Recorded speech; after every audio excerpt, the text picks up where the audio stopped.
it comes to the real estate market, I had some people reaching out to me telling me, Phil, the market's going to crash.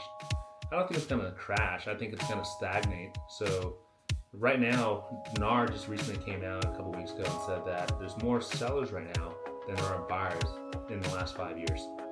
So there's more, in the last 5 years, there's more sellers than buyers. What does this typically mean?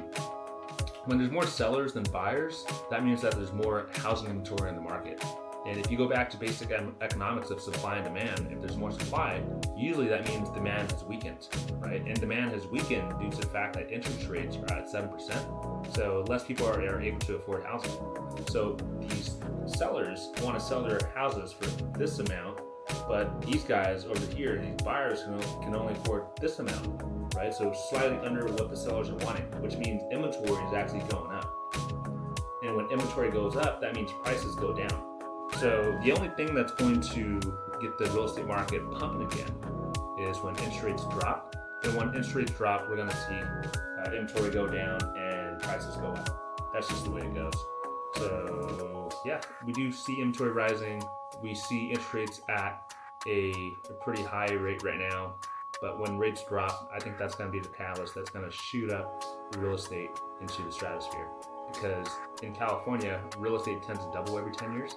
So if you're doubling every 10 years, you buy a place right now for $1 million and it's $2 million in 10 years. Was that a good investment, whether or not you bought it at a 7% interest rate or a 5% interest rate? Hell yeah, it was. So people just need to take action.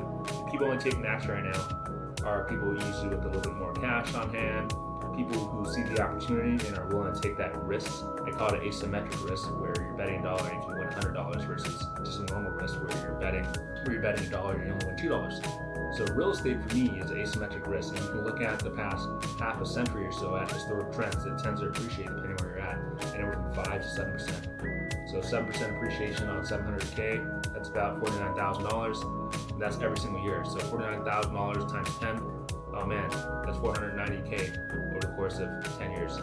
You do the math.